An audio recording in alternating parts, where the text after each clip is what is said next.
CEO said, "Bring me the real architect." The janitor's daughter raised her hand. Everyone at the table was shocked. Before we dive into the story, drop a comment below and tell us where you're watching from. Enjoy the story. The 42nd floor of the Hartwell building had never witnessed such desperation. Robert Sterling, CEO of Sterling Construction, stood at the head of the boardroom table like a general surveying a lost battlefield. Behind him, floor-to-ceiling windows revealed the Chicago skyline, a testament to architectural dreams that had become reality. But today, those dreams felt like mockeries. 18 months, Sterling's voice cracked with exhaustion. 18 months and $67 million down the drain, because none of you, his finger swept across the room of defeated architects, can figure out why the Phoenix Tower keeps failing every simulation.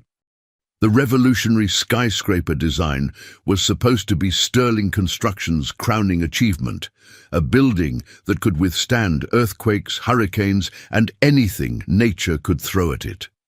Instead, every computer model showed the same catastrophic result: complete structural failure. Margaret Chen, the lead architect, stared at her trembling hands. At 58, she'd designed some of America's most iconic buildings. Now she felt like a fraud. "Robert, we've checked everything. The mathematics are perfect. The engineering is sound." "The mathematics are perfect?" Sterling slammed his palm against the mahogany table. "Then why does every model show our building collapsing like a house of cards?" The room fell silent, except for the gentle hum of the cleaning cart wheels in the hallway. Through the partially open door, 7-year-old Emma Rodriguez pressed her small face against the gap, her dark eyes wide with fascination. She'd been coming to these late-night meetings with her father Diego for 3 months now, ever since her grandmother could no longer babysit. Diego Rodriguez had cleaned these offices for 6 years, working nights to support his daughter after his wife died in a car accident. He was invisible to these powerful people, just another maintenance worker keeping their world spotless while they made decisions worth millions. But Emma saw everything, every blueprint spread across the table, every frustrated gesture, every calculation scrawled on whiteboards, and 3 weeks ago she'd noticed something they all missed. Sterling's voice rose to a roar that made everyone flinch.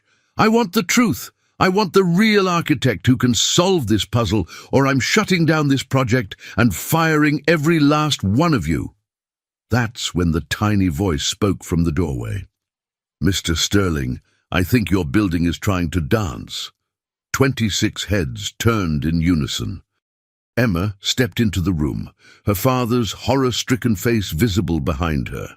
She wore a faded Disney princess dress and light-up sneakers, looking impossibly small among the sea of expensive suits. "Emma, no!" Diego whispered, rushing forward. "Sir, I'm so sorry, she's just—" But Sterling held up his hand, something flickering in his tired eyes. After months of failure, even a child's perspective seemed worth hearing. "What did you say about dancing, little one?" Emma walked toward the massive blueprint spread across the conference table, her small fingers tracing the structural lines with startling precision. The room held its collective breath as she pointed to the central support system. "See here?" she said, her voice clear and confident despite her age. "When the wind hits the building from the east, it wants to sway this way, but your supports are fighting it, trying to keep it perfectly still. That's why it breaks." Margaret Chen leaned forward, her skepticism evident. "Sweetheart, buildings aren't supposed to move. That's the whole point of—" "But they do move," Emma interrupted gently. "Everything moves. Trees bend so they don't break. Maybe your building needs to bend too." Sterling studied the child's face, searching for any sign of rehearsal or coaching. But Emma's eyes held a natural wisdom that couldn't be faked. "Explain what you mean by dancing." Emma smiled, her face lighting up. "Like this." She began to sway back and forth, her arms moving gracefully. When I dance, I don't fight the music. I move with it. Your building is fighting the wind instead of dancing with it." Dr. James Morrison, the structural engineer, scoffed from across the table. "That's the most ridiculous thing I've ever heard. This is a skyscraper, not a ballet performance." But Margaret was already pulling up the wind simulation data on her laptop. Her fingers flew across the keyboard, her engineer's mind racing. "Wait, James, look at this. The failure points always occur when the wind pressure creates oscillation. What if we're approaching this all wrong?" Sterling moved closer to Emma, kneeling down to her eye level. "Little one, how do you know so much about buildings?" Emma's eyes sparkled with excitement. "I watch you every night. Papa cleans here after dinner, and I come with him because Abuela went to heaven last year. I sit in the corner and draw pictures while you work." Diego's face flushed with embarrassment.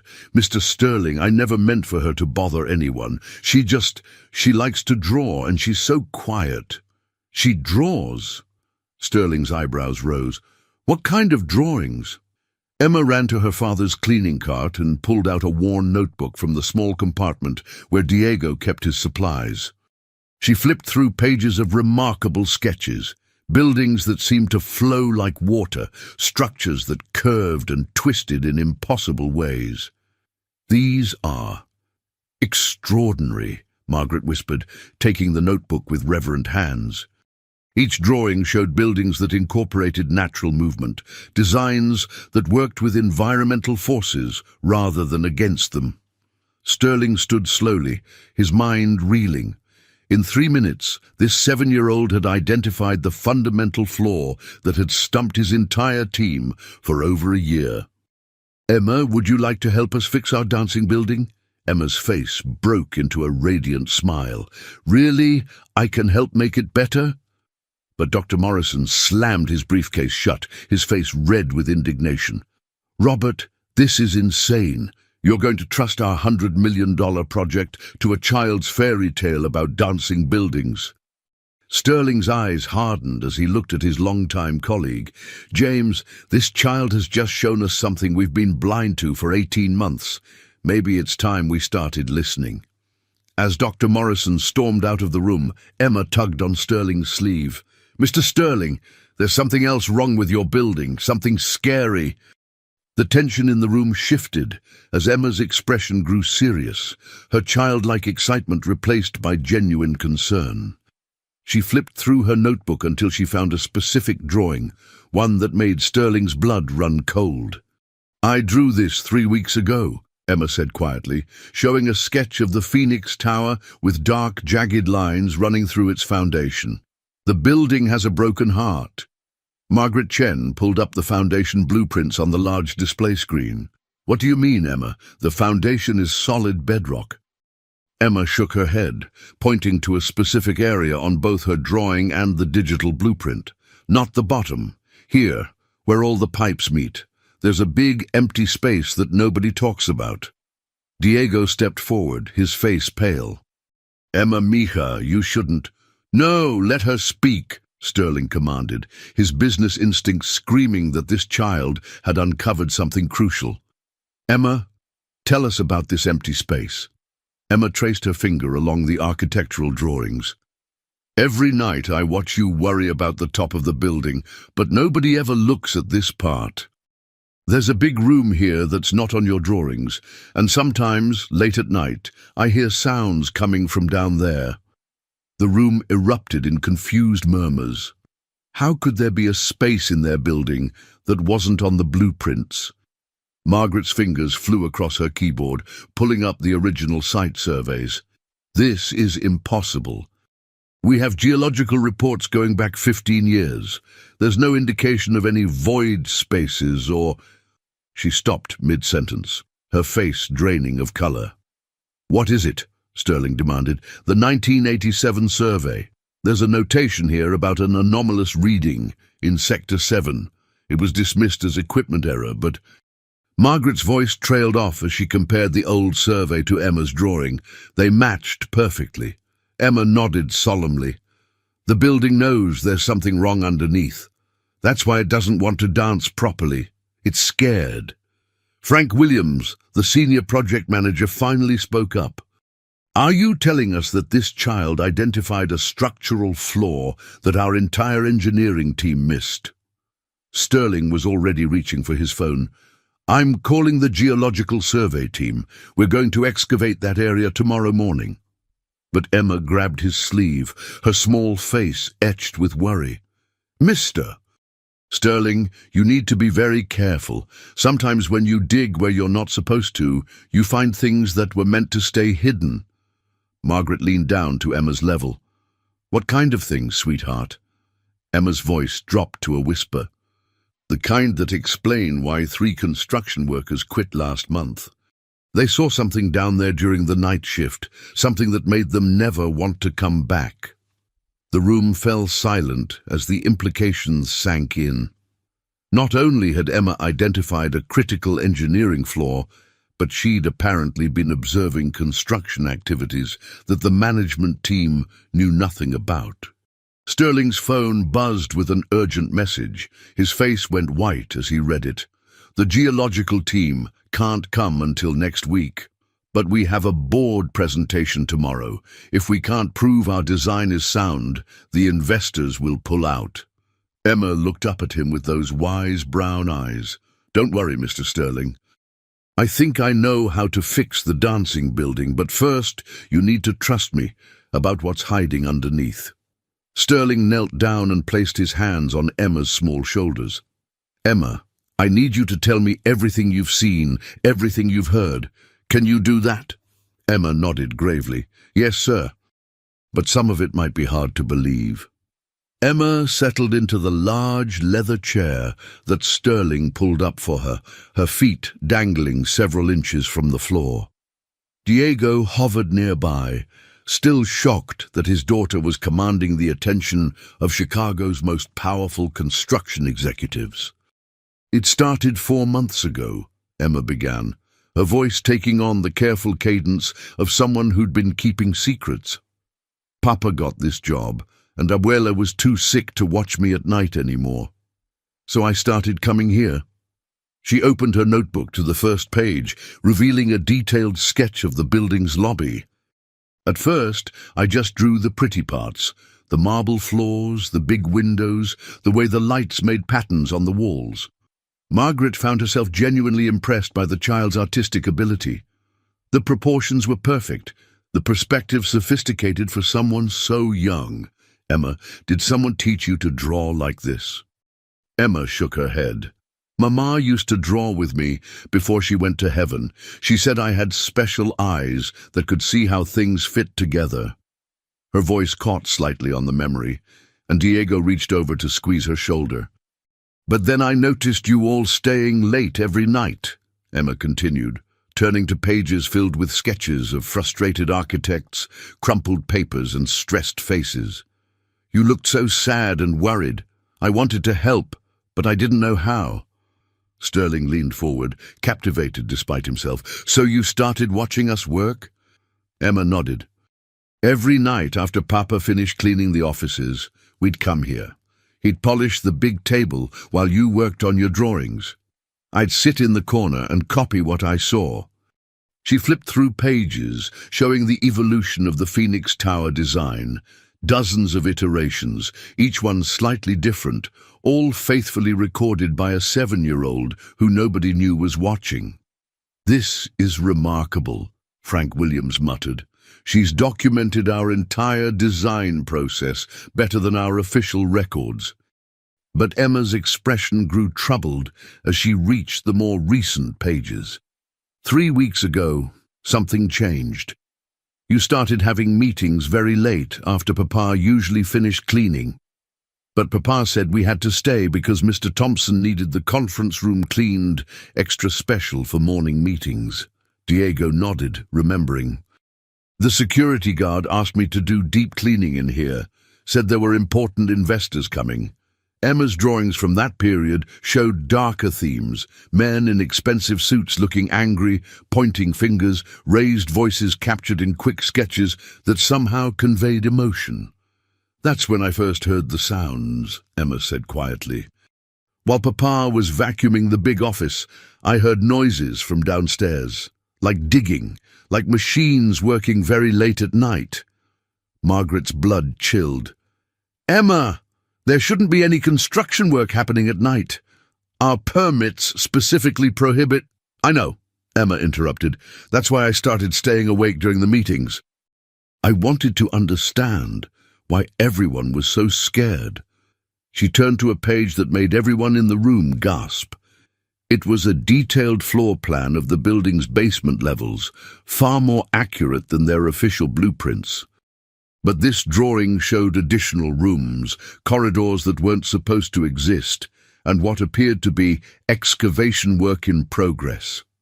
Sterling's hands trembled as he examined the drawing. "Emma, how could you possibly know what the basement looks like? You've never been down there." Emma's voice became very small. "Sometimes, when Papa was working late and thought I was asleep, I explored.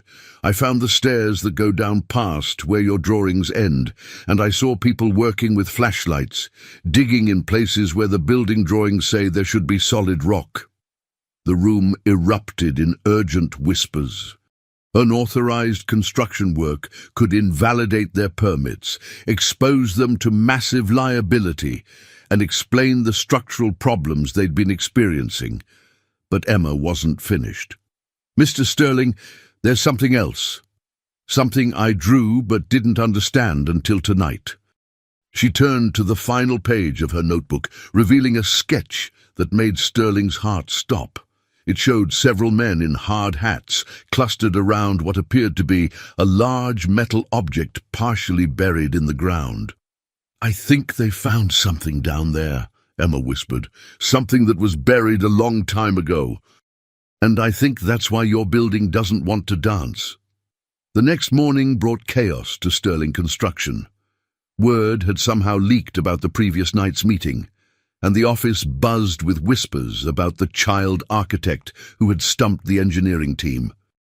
Emma sat quietly in Sterling's office, coloring in a new notebook he'd bought her, while outside the glass walls, employees stole curious glances at the little girl who had supposedly solved their impossible problem. Dr. James Morrison stormed through the office doors without knocking, his face flushed with anger. "Robert, have you lost your mind? The entire industry is laughing at us. Sterling Construction takes engineering advice from a 7-year-old. Do you have any idea what this is doing to our reputation?" Sterling looked up from the geological surveys spread across his desk. "James, we've confirmed 3 of her observations just this morning. The anomalous readings from 1987, the discrepancies in the basement blueprints, and coincidence." Morrison slammed his briefcase on the desk, startling Emma. "Pure coincidence and wishful thinking. You're so desperate for a solution that you're seeing patterns where none exist." Emma looked up from her coloring, her brown eyes steady and calm. "Dr. Morrison, why are you so angry? Did I say something wrong?" Morrison's expression softened slightly, despite his frustration. "Listen, sweetheart, it's not that we don't appreciate your interest, but engineering is very complicated. It takes years of study, advanced mathematics, computer modeling." "I know," Emma said simply. "But sometimes complicated things have simple answers, like when my toy box wouldn't close because I put too many toys in the corners. I had to spread them out more evenly." Margaret Chen, who had been quietly reviewing Emma's drawings, suddenly looked up. "Wait, Emma, show Dr. Morrison your sketch about load distribution." Emma flipped through her notebook and pointed to a drawing that showed weight flowing through the building like water. "The heavy parts need to spread out more, like peanut butter on bread. If it's all lumpy in one place, the bread breaks." Morrison studied the drawing despite himself, his engineering mind recognizing sophisticated concepts expressed in childlike terms.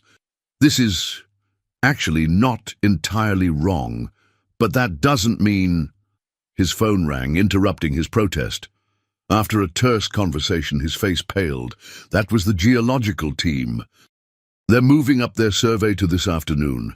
Apparently, city inspectors are asking questions about unauthorized excavation work. Sterling and Emma exchanged glances. Did you tell them about... Sterling began. No, Morrison cut him off, but someone did. Robert, if there really is unauthorized construction happening here, we could lose everything. Our licenses, our contracts, our company. Emma set down her crayons and walked over to the window overlooking the construction site 42 floors below. Even from this height, she could see unusual activity around the building's foundation area. Mr. Sterling, she said quietly, I think the people who are digging don't want to be found. That's why they only work at night. That's why the workers who saw them got scared and quit. Morrison scoffed. Now she thinks there's some kind of conspiracy? Robert, this is getting ridiculous. But Sterling was studying Emma's latest drawing, a sketch showing men in hard hats looking frightened, running away from something in the basement. The detail was extraordinary, down to the expressions on their faces. Emma, when exactly did you see the workers running away? Emma thought carefully. 2 weeks ago, Tuesday night. Papa was cleaning the windows in the big office when we heard yelling from downstairs. Then we saw 3 men come up from the basement stairs. They looked scared and they were talking about not coming back. Sterling pulled up the employment records on his computer. Sure enough, 3 night shift workers had quit without notice exactly 2 weeks ago, all citing personal reasons. Morrison reluctantly looked at the data. That could still be coincidence. But Emma had already turned to a fresh page in her notebook and was sketching rapidly. Within minutes, she'd drawn a detailed layout of the basement area, marking specific locations with small X's. If you dig here, here, and here, she said, pointing to the X's, you'll find where they were working, but be very careful. I think they found something that scared them. Sterling made a decision that would change everything. James, call the geological team. Tell them we need an emergency excavation permit. We're going down there today. Morrison stared at him in disbelief. You're really going to excavate based on the drawings of a 7-year-old? Emma looked up at Dr. Morrison with those impossibly wise eyes. Dr. Morrison, what if I'm right? What if there's something down there that's making the building sick? Wouldn't you want to make it better? Despite himself, Morrison found his resistance crumbling. There was something about this child, something that made even the most skeptical engineer wonder if maybe, just maybe, she really could see things that others missed. By 4 o'clock that afternoon, Sterling Construction's basement hummed with activity. The geological survey team had arrived with ground-penetrating radar equipment, and the results confirmed Emma's drawings with startling accuracy. Emma stood beside Sterling, wearing a hard hat that was comically large for her small head, watching as the technicians set up their drilling equipment. Diego hovered nearby, still unable to believe his daughter was directing a $100,000 excavation. Readings show a significant void space, approximately 12 feet below current foundation level, announced Dr. Sarah Kim, the lead geologist. The cavity appears to be artificial, possibly a buried structure or storage area. Margaret Chen compared the radar results to Emma's sketches. It's an exact match. How is that possible? Emma tugged on Sterling's sleeve. Mr. Sterling, they should be extra careful when they dig. I think whatever's down there has been sleeping for a long time. We don't want to wake it up angry. Dr. Morrison, who had reluctantly joined the excavation team, rolled his eyes. Now the building has feelings? Robert, we're conducting a serious geological survey, not hosting a fairy tale session. But as the drilling equipment broke through into the void space, a strange sound echoed through the basement, a hollow whistling that made everyone stop and listen. That's it, Emma whispered, her face serious. That's the sound I heard at night. Like the building was crying. The first images from the fiber optic camera sent down into the cavity left everyone speechless. There, Preserved in the dry underground chamber was what appeared to be an old bomb shelter from the 1950s, complete with vintage equipment and supplies. "This explains everything, Doctor." Kim breathed, studying her instruments. The void space has been creating unusual stress patterns in the foundation. The building's structural integrity has been compromised from the beginning. But Emma was studying something else. Strange markings visible on the camera feed. "Dr. Kim, can you move the camera to the left? I want to see those drawings on the wall." As the camera panned across the shelter's interior, everyone gasped. The walls were covered with architectural drawings, blueprints for buildings that looked remarkably similar to Emma's imaginative sketches, buildings designed to move with natural forces rather than fight against them. Sterling's voice was barely a whisper. "Those drawings? They're from the 1950s, but they show the same engineering principles Emma described. Flexible structures, distributed load-bearing." Margaret pulled up historical records on her tablet. According to city archives, this land was owned by Heinrich Müller, a German architect who emigrated to Chicago after World War II. He was considered a visionary, but his ideas were too radical for the time. Emma stepped closer to the monitor showing the shelter's interior. "He was trying to teach people how to make buildings that wouldn't break, like me." Dr. Morrison stared at the screen in disbelief. "Are you suggesting that this child somehow has access to the same engineering insights as a master architect from 70 years ago?" Emma turned to face the group of adults, her expression more serious than any 7-year-old's should be. "Dr. Morrison, what if some people are just born knowing how to fix things? What if that's their special gift?"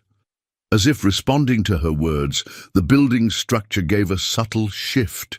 Not dangerous, but noticeable. The kind of movement that suggested the hidden stress had finally been released. Sterling knelt down to Emma's eye level. "Emma, I need to ask you something very important.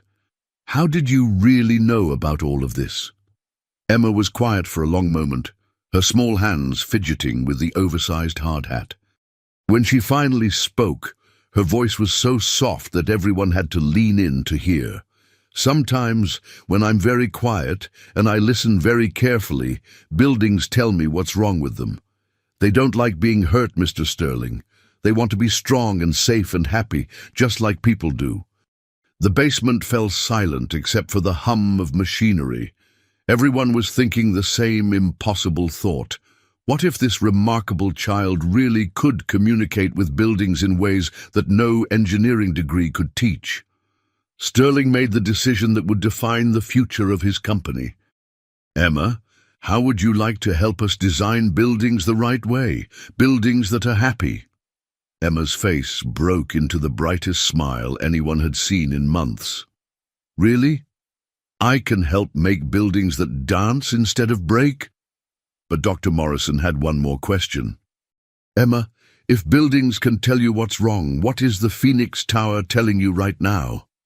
Emma closed her eyes and listened with that special concentration only children possess. When she opened them, her expression was filled with hope. "It's saying thank you, and it's ready to dance now." The next morning brought devastating news. Sterling stared at the email on his phone, his face draining of color as he read the message from Hartwell Industries, their primary investor. "What is it?" Margaret asked, noticing his expression as they stood in the newly excavated basement chamber. Sunlight streamed through temporary lighting, illuminating Heinrich Müller's preserved architectural drawings that covered every wall. "Hartwell wants a board meeting. Today. They've heard rumors about irregularities in our construction process." Sterling's voice was tight with stress. "If we can't present a viable solution to the Phoenix Tower problems by 5 o'clock, they're pulling their funding, all of it." Emma looked up from where she'd been carefully studying Muller's wall drawings with a magnifying glass that Dr. Kim had given her. "Mr. Sterling, you look scared again, like you did that first night." Diego, who had been granted special permission to bring Emma to the site during school hours, placed a protective hand on his daughter's shoulder. "Maybe we should go home, Mija. Let these important people handle their business." But Emma shook her head firmly. "Papa, I think Mr. Muller's drawings are trying to tell us something really important. Look at this one." She pointed to a faded blueprint showing a building that could literally bend at specific joints during high winds. Dr. Morrison, despite his earlier skepticism, found himself fascinated by the engineering concepts. "These designs are decades ahead of their time. If we could modernize this approach with current materials and computer modeling." "That's exactly what we need to do," Sterling said, his business mind racing. "But we have less than 8 hours to create a presentation that will convince the board that a 7-year-old girl and a dead German architect can save our company." Margaret was already setting up her laptop to scan Muller's drawings. "Emma, can you explain what you think Mr. Mueller was trying to build? In simple terms that investors might understand." Emma walked to the largest wall drawing, her small figure dwarfed by the massive architectural plans. "He wanted to make buildings that were alive, not like people alive, but aware, buildings that could feel when something was wrong and fix themselves." The adults exchanged glances. The concept was revolutionary, but how could they present it to conservative investors without sounding completely insane? Emma continued, her voice gaining confidence. "See these little squares here? They're like sensors, and these lines that connect them, they're like nerves. The building could feel if one part was getting too stressed and move the weight to stronger parts." Dr. Morrison's engineer brain was spinning. Smart building technology, load redistribution systems, adaptive structural response. He was translating Emma's childlike explanations into technical terms that might actually work. But their brainstorming session was interrupted by the arrival of Victoria Hartwell herself, the 65-year-old steel magnate who controlled Sterling Construction's financial future. She entered the basement chamber flanked by 2 assistants, her silver hair perfectly styled despite the construction site conditions. "Mr. Sterling," her voice carried the authority of someone accustomed to immediate obedience, "I understand you've been making some rather unusual decisions regarding our project." Emma stepped forward before anyone could stop her, looking impossibly small next to the imposing businesswoman. "Are you the lady who gives Mr. Sterling money to build things?" Victoria Hartwell's stern expression softened slightly despite herself. "And you must be the famous child architect I've been hearing about." "I'm Emma. I'm 7 3/4, and I think I can help fix your building. Would you like to see my drawings?" For the first time in decades, Victoria Hartwell found herself speechless.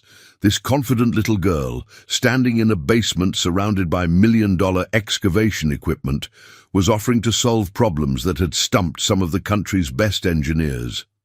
Sterling held his breath as Emma opened her notebook and began explaining her drawings to the most powerful woman in Chicago construction. Everything depended on the next few minutes. But as Emma spoke, describing buildings that could adapt and respond like living things, Victoria's expression grew more troubled rather than impressed. "This is all very creative, young lady," Victoria finally said, her tone polite but dismissive, "but I'm afraid creativity doesn't meet building codes, pass safety inspections, or satisfy insurance companies. Mr. Sterling, I'll see you at 5 o'clock. Please have realistic solutions ready." As Victoria Hartwell left the basement, Emma's shoulders sagged with disappointment. "Did I say something wrong?" Sterling knelt beside her, his heart breaking at the defeat in her voice. "No, Emma, you said everything right. Some people just aren't ready to listen." But Emma looked up at him with those wise brown eyes and whispered, "Mr. Sterling, what if we show them instead of telling them?" 4 hours before the board meeting, Sterling Construction's testing facility had been transformed into something resembling a mad scientist's laboratory. Scale models of building structures covered every available surface, while computer monitors displayed real-time stress analysis data.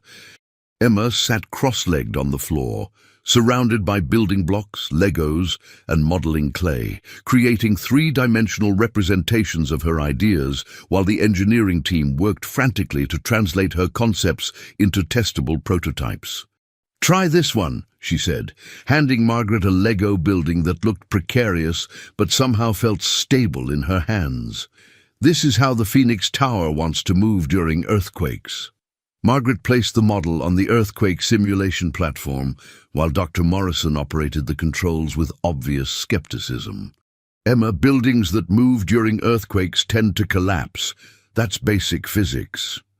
But as the platform began to shake, simulating a magnitude 7.2 earthquake, something extraordinary happened. Instead of falling apart, Emma's Lego building swayed gracefully, its flexible joints allowing it to ride the seismic waves like a ship on rough seas. "Impossible," Morrison breathed, staring at the data readouts. "The stress distribution is actually improving under seismic load. How is that possible?" Emma beamed with pride. "Because it's not fighting the shaking, it's dancing with it, remember?"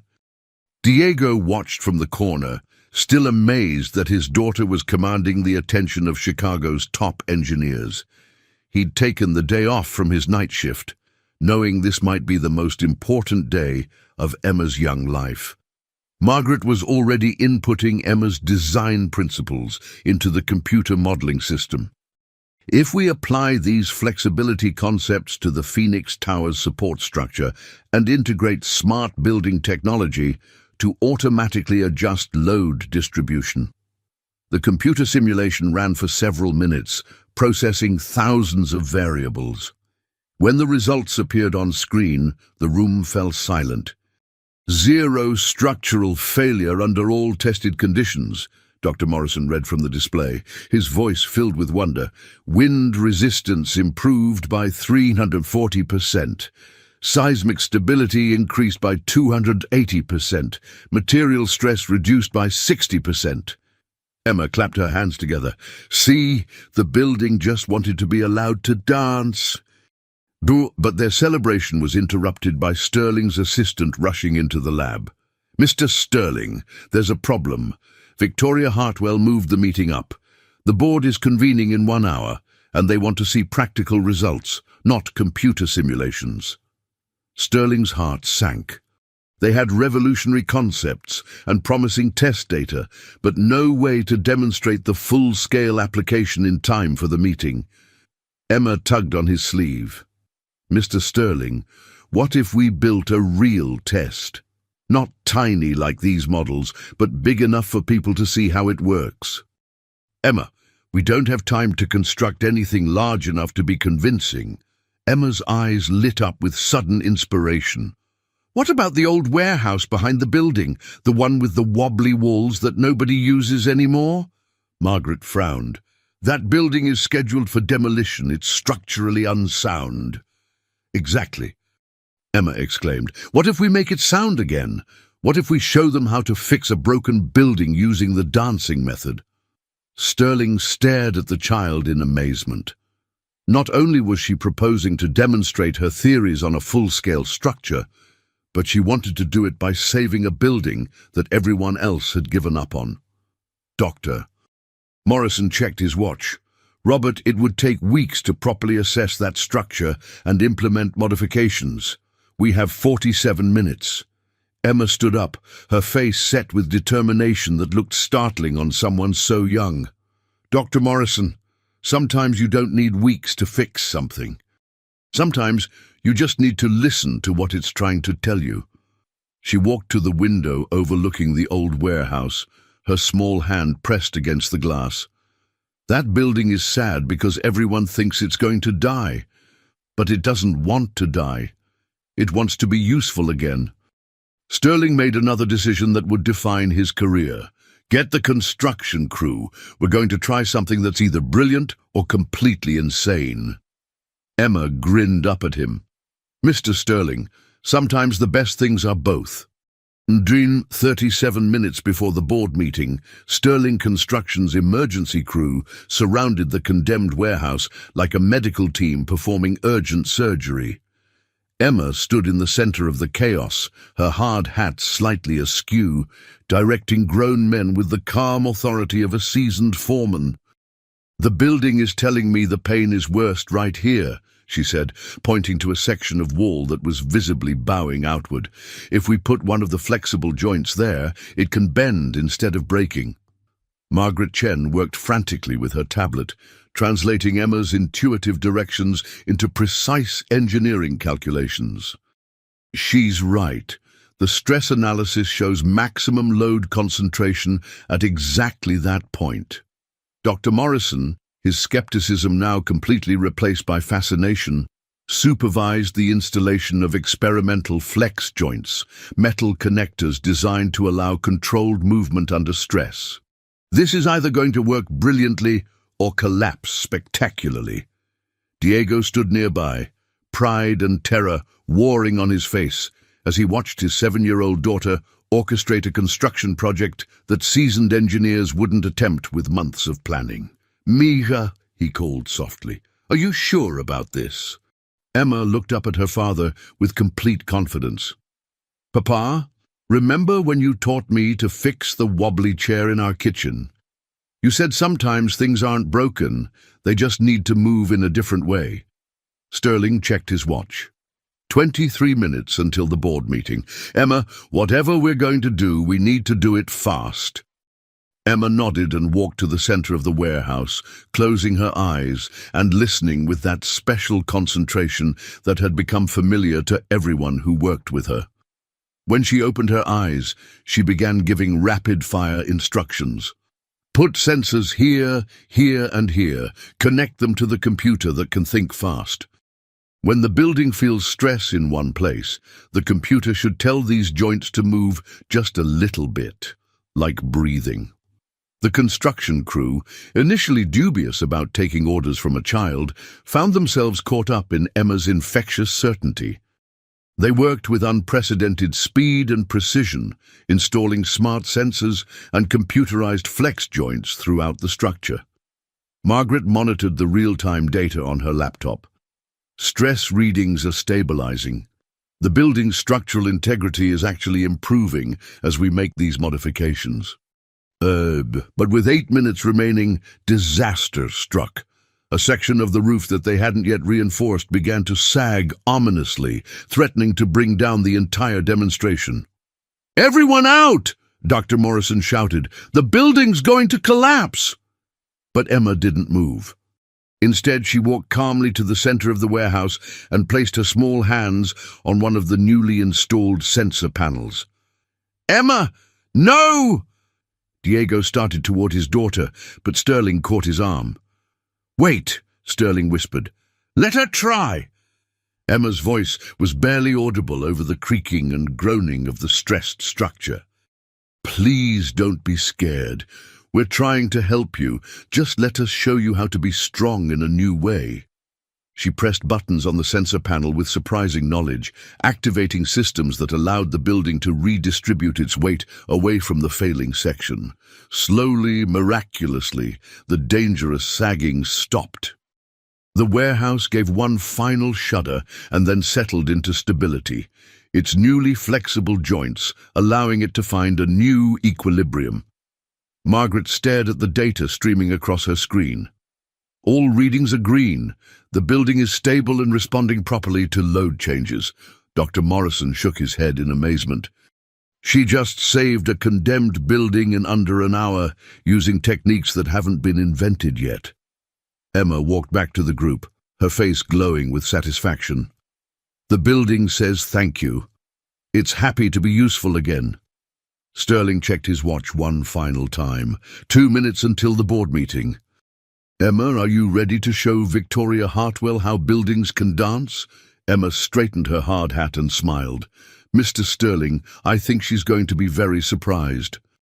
But as they walked toward the main building, none of them noticed the figure watching from the shadows, Victoria Hartwell herself, who had arrived early to observe their work without being seen.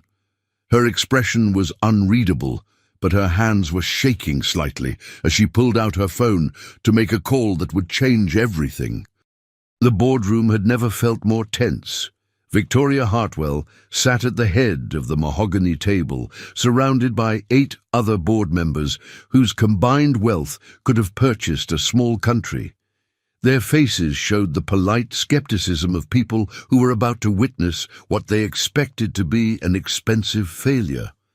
Emma stood on a platform that Sterling had hastily constructed so she could reach the presentation screen, her small figure looking impossibly young in the sea of expensive suits. Her notebook lay open beside her, filled with drawings that had somehow revolutionized engineering concepts. "Ladies and gentlemen," Sterling began, his voice steady despite the career-defining pressure, "what you're about to see challenges everything we thought we knew about structural engineering." Victoria raised her hand to interrupt. "Before we begin, Mr. Sterling, I have something to say." "Oh." Her tone was strange, not the dismissive authority from that morning, but something softer, more complicated. She stood and walked to the window overlooking the warehouse where Emma had just performed her impossible rescue. 43 years ago, I was a young architecture student at Northwestern University. My final project was based on the radical theories of a German immigrant named Heinrich Müller. The room fell silent. Emma's eyes widened with recognition. Victoria continued, her voice taking on the cadence of someone sharing a long-held secret. Müller believed that buildings could be designed to respond dynamically to environmental stresses. His ideas were considered impossible, impractical, dangerous. My professors failed my project and told me to pursue realistic engineering. She turned back to face Emma, her steel-grey eyes bright with unshed tears. I spent the next 4 decades building conventional structures, making millions of dollars, and always wondering what might have been possible if someone had been brave enough to believe in Muller's vision. Emma stepped forward, her voice gentle despite the formal setting. "Ms. Hartwell, did you ever hear buildings talking to you too?" Victoria's breath caught. For a moment, the powerful businesswoman looked like the young architecture student she had once been. "Yes, child, I did, but I learned to stop listening." Dr. Morrison leaned forward, his scientific mind racing. "Are you saying that you've experienced the same intuitive understanding of structural dynamics that Emma demonstrates?" Victoria nodded slowly. "It runs in families, apparently. My grandmother claimed she could feel what buildings needed. She was dismissed as eccentric. I was told my ideas were fantasies." She looked directly at Emma. "But perhaps some gifts skip generations." Emma's face lit up with understanding. "You're like me, that's why you understood my drawings, even when you pretended not to." The revelation sent shockwaves through the room. Victoria Hartwell, one of the most successful construction moguls in American history, possessed the same mysterious architectural intuition as a 7-year-old girl from a working-class family. Margaret Chen spoke into the stunned silence. "This explains why you moved the meeting up and came to observe our work in secret. You weren't checking up on us. You were testing whether Emma's abilities were real." Victoria smiled for the first time anyone could remember. "And they are. More real than anything I've encountered in 40 years of construction." She turned to address the other board members. "What Emma accomplished this afternoon in 37 minutes would normally take months of planning and millions of dollars in testing." But board member Harrison Cox, a conservative investor in his 70s, wasn't convinced. "Victoria, you're asking us to bet our entire investment on the hunches of a child and some mystical nonsense about talking to buildings." Emma walked to the edge of her platform, looking directly at Mr. Cox with those impossibly wise brown eyes. "Mr. Cox, do you have a garden at your house?" Cox looked surprised by the question. Well, yes, I do. What does that have to do with— When your plants are thirsty, how do you know? Emma interrupted gently. They droop. Their leaves turn yellow. Emma nodded. The plants tell you what they need, and you listen. Buildings are just bigger plants, Mr. Cox. They tell us what they need too, but most people forgot how to listen. The simple analogy seemed to resonate with the businessman in a way that technical explanations hadn't. For the first time, he looked at Emma with genuine curiosity instead of skepticism. Victoria seized the moment. I'm prepared to double our investment in the Phoenix Tower project, contingent on one condition. She looked at Sterling with an expression that was both challenging and hopeful.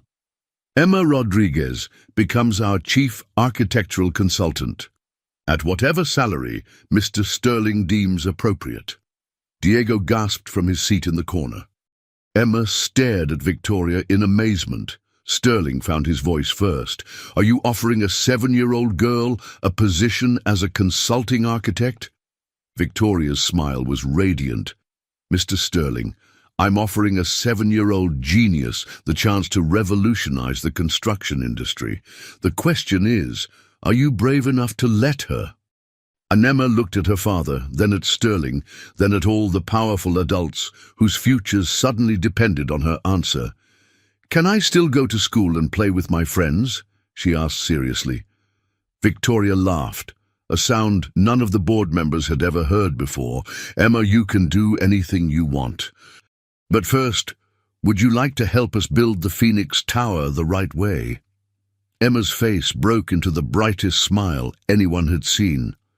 Miss Hartwell, I think that building is going to be the happiest building in the whole world. 2 weeks later, Sterling Construction had been transformed. The executive floor now featured a special workspace designed specifically for Emma. Child-sized furniture positioned near floor-to-ceiling windows, walls covered with magnetic drawing boards, and bins filled with building blocks, modeling clay, and architectural materials scaled for 7-year-old hands. Emma sat cross-legged on her custom cushion, surrounded by blueprints and sketches, working alongside Margaret Chen to finalize the Phoenix Tower's revolutionary design. The two made an unlikely pair, the experienced architect with her advanced degrees and the intuitive child with her mysterious gift. But their collaboration had produced architectural breakthroughs that were already attracting international attention. The wind tunnels here need to curve more, Emma said, making quick sketches on her tablet. The building wants to breathe, not hold its breath. Margaret nodded, inputting Emma's suggestions into the computer modeling program. The aerodynamic efficiency improves by 23% with that modification. Emma, how do you visualize these airflow patterns so clearly? Emma shrugged, the gesture endearingly childlike despite the sophisticated work she was doing. It's like watching invisible rivers in the sky. They want to flow smoothly, but sometimes buildings make them angry and choppy. Dr. Morrison, who had become one of Emma's most devoted supporters, reviewed the structural calculations on his screen. All safety margins exceed city requirements by substantial margins. This design isn't just innovative, it's the safest structure we've ever engineered. Diego entered the workspace carrying a lunch tray, still adjusting to his new reality. Victoria Hartwell had not only made Emma a highly paid consultant, but had also promoted Diego to head of building maintenance, a position that came with a salary triple what he'd earned as a night janitor. Mija, you need to eat something, he said gently, setting down a plate of Emma's favorite grilled cheese sandwich. Emma looked up from her drawings with an expression of pure contentment.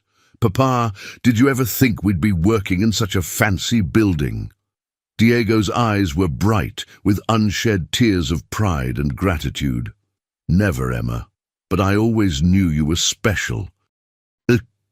Their family moment was interrupted by Victoria Hartwell's arrival, followed by a group of visitors that made everyone in the room stand up straighter. Leading the delegation was Dr. Amanda Foster, chief architect for the city of Chicago, and behind her walked representatives from 3 major international construction firms. "Emma," Victoria said with obvious pride, "I'd like you to meet some people who've traveled a very long way to learn about your work." Dr. Foster stepped forward, her expression a mixture of professional curiosity and personal amazement. "Miss Rodriguez, I've spent 30 years in architecture and I've never seen structural innovations like yours. How did you develop these concepts?" Emma tilted her head thoughtfully. "I didn't develop them, Dr. Foster. Buildings taught them to me. They know how they want to be built. We just have to listen." The international visitors exchanged glances. They had come expecting to meet a child prodigy with unusual technical skills, but Emma's explanation suggested something far more profound. Hiroshi Tanaka, representing a major Japanese construction consortium, knelt down to Emma's level. "In my country, we have ancient beliefs about the spirits that live in buildings. You speak of similar concepts, but with modern engineering precision. How do you bridge these worlds?" Emma's face lit up with understanding. "Mr. Tanaka, old wisdom and new wisdom aren't different things. They're like different languages saying the same truth. Buildings want to be safe and strong and helpful to people. That never changes, even when we find new ways to make it happen." Margaret watched the exchange with growing amazement. Not only was Emma revolutionizing engineering concepts, but she was articulating philosophical approaches to architecture that resonated across cultures and generations. Victoria addressed the delegation with obvious satisfaction. "Gentlemen, Emma Rodriguez represents the future of our industry. Sterling Construction is prepared to share her innovations through a new international partnership program." But Emma held up her small hand. "Ms. Hartwell, can I say something important?" Victoria nodded, and Emma stood on her platform so everyone in the room could see her clearly.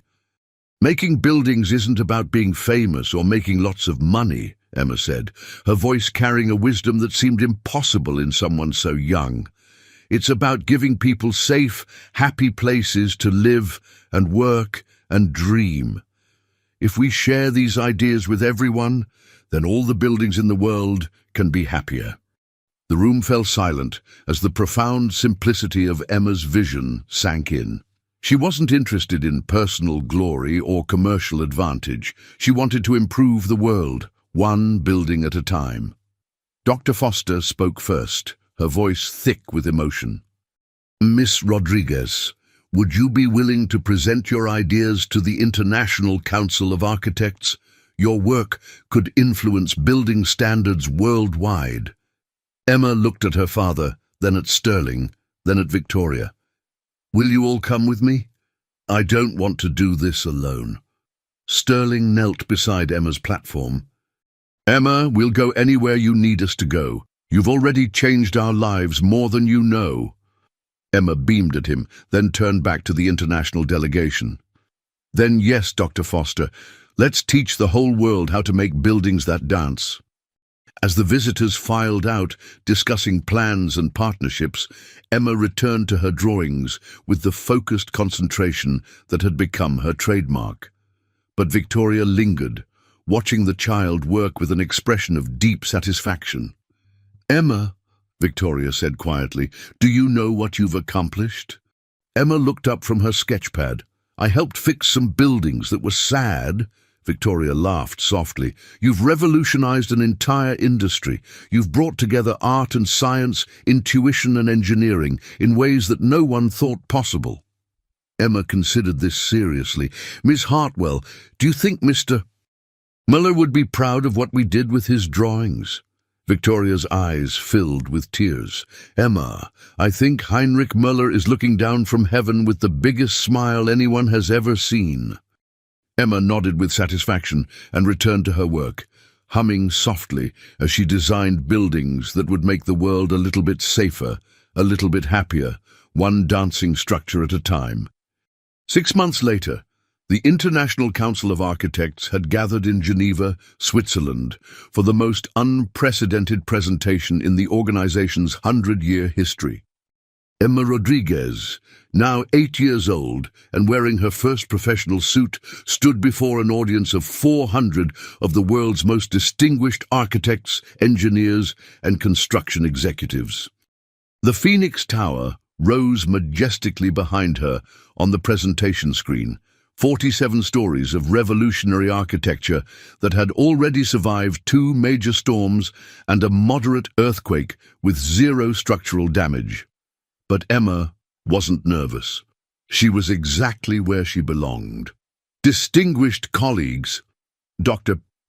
Amanda Foster announced from the podium, "I present Emma Rodriguez, the youngest consultant in architectural history and the mind behind the Phoenix Tower innovations that are reshaping our industry." The applause was polite but restrained. Despite months of media attention and documented successes, many in the audience remained skeptical about a child's contributions to their sophisticated field. Emma stepped up to the microphone, which had been adjusted to her height, and looked out at the sea of faces with calm confidence. "Hello, everyone. I know some of you think I'm too young to understand buildings, but I want to show you something that might change your minds." She nodded to Margaret Chen, who activated a live satellite feed showing construction sites around the world. "These are buildings being constructed using our dancing architecture principles. Today, we're going to watch them respond to real weather, real stress, real challenges." The first image showed a hospital in Tokyo during a minor earthquake. The building swayed gracefully, its flexible joints allowing it to move with the seismic waves while maintaining perfect structural integrity. Medical equipment inside remained stable, patients safe. "The Tokyo hospital is dancing with the earthquake," Emma explained. "Before, hospitals had to shut down during seismic events. Now they can keep saving lives." The second feed showed a school in Florida during hurricane-force winds. Traditional buildings in the area showed signs of stress and damage, but the school stood firm while gently flexing, its adaptive systems redistributing wind loads automatically. "The Miami school is dancing with the hurricane," Emma continued. "All 800 students and teachers stayed safe inside while the building protected them." Murmurs of amazement rippled through the audience. These weren't computer simulations or laboratory tests. These were real buildings protecting real people in real disasters. But Emma's presentation was interrupted by an urgent alert from the conference organizers. A severe earthquake had struck the region just outside Geneva, and the convention center itself was experiencing structural stress. Panic spread through the auditorium as the building swayed ominously. Several attendees headed for the exits, but Emma's voice cut through the chaos. "Please don't leave. Don't. This building is trying to tell us something important." She ran to the conference center's architectural display and quickly studied the structural plans. Within moments, she was giving rapid instructions to the building's engineering staff.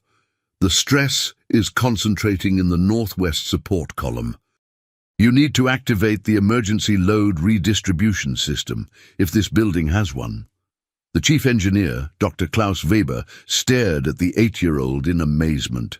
We do have an experimental system, but it's never been tested under actual seismic conditions." "Test it now," Emma said with absolute certainty. "The building is asking for help." As Dr. Weber activated the emergency systems, Emma placed her hands on the nearest structural support beam and closed her eyes, listening with that special concentration that had become legendary. "The building is scared, but it's strong," she announced to the hushed auditorium. "It just needs to remember how to move properly." Incredibly, as the adaptive systems engaged, the building's dangerous swaying began to stabilize. The stress readings on Dr. Weber's instruments shifted from red to yellow to green as the structure found its new equilibrium. The earthquake passed, leaving the convention center intact and its occupants safe. But the real impact was on the 400 architects who had just witnessed Emma Rodriguez save their lives using principles that most of them had never imagined possible. Dr. Heinrich Zimmermann, the 89-year-old president of the International Council, slowly approached Emma. His voice shook with emotion as he spoke. "Young lady, in 60 years of architecture, I have never seen anything like what you just accomplished. But there's something I must tell you." Emma looked up at the elderly architect with curiosity. "I knew Heinrich Müller," Dr. Zimmermann continued. "He was my professor in Munich before he emigrated to America. He always said that someday someone would come along who could truly hear what buildings were saying. He called it architectural empathy, the ability to understand structures as living systems rather than static objects." The auditorium fell completely silent. "Before he died, Müller told me he had hidden his most advanced research in America, hoping that someday the right person would find it and continue his work." Dr. Zimmermann's eyes were bright with tears. "Emma Rodriguez, you are that person. You are Heinrich Müller's living legacy." Emma's face glowed with understanding and pride. "Dr. Zimmermann, Mr. Müller's buildings taught me that every structure has a purpose, a personality, and a desire to serve people well. I think he would want us to teach this to everyone." Dr. Zimmermann nodded and turned to address the assembly. "Colleagues, I move to establish the Heinrich Müller Institute for Adaptive Architecture, with Emma Rodriguez as our youngest founding member and chief advisor." The vote was unanimous. As the conference concluded, Emma stood with her father, Diego, Sterling, Margaret, Dr. Morrison, and Victoria Hartwell, watching the sun set over Lake Geneva. The Phoenix Tower's success had launched a revolution in architecture, but more importantly, it had proved that wisdom can come from the most unexpected sources. "Papa," Emma said, leaning against Diego's shoulder, "do you think Mama would be proud of what we've done?" Diego's voice was thick with emotion. "Mija, your mama always said you had a special gift for seeing what others couldn't. She would be amazed at how you've used that gift to help so many people." Victoria Hartwell placed a gentle hand on Emma's shoulder. "Emma, you've given me something I thought I'd lost forever, the courage to trust my instincts and believe in impossible things." Sterling knelt beside Emma, his voice filled with gratitude. "Emma, you didn't just save our company. You saved our industry from becoming rigid and conventional. You reminded us that the best innovations come from staying curious and open to new ideas." Emma smiled at all the people who had become her extended family. "I think buildings are just like people. They do their best work when they feel loved and understood. Maybe that's what Mr. Müller was trying to teach us all along." As they walked back toward their hotel, Emma paused to touch the wall of a centuries-old cathedral. After a moment of concentrated listening, she smiled. "What did it tell you?" Margaret asked, no longer skeptical of Emma's unique ability. "It said it's been waiting a very long time for someone to listen," Emma replied. "And it's very happy that we finally learned how." 6 months later, the Heinrich Müller Institute had trained over 200 architects in adaptive design principles. Buildings around the world were being constructed with Emma's revolutionary concepts, creating structures that were safer, more efficient, and more harmonious with their environments. But Emma Rodriguez, now famous as the Little Architect, remained the same curious, compassionate child who had first raised her hand in a boardroom and changed the world. She still went to school, played with friends, and helped her papa with household projects. The only difference was that now, buildings everywhere were a little happier, a little safer, and a little more alive. All because a 7-year-old girl had remembered how to listen to what they were trying to say. And in a basement in Chicago, Heinrich Müller's architectural drawings remained on display, a testament to the power of visionary thinking and the importance of never giving up on impossible dreams. Because sometimes the most impossible dreams are just waiting for the right person, no matter how young, to believe in them.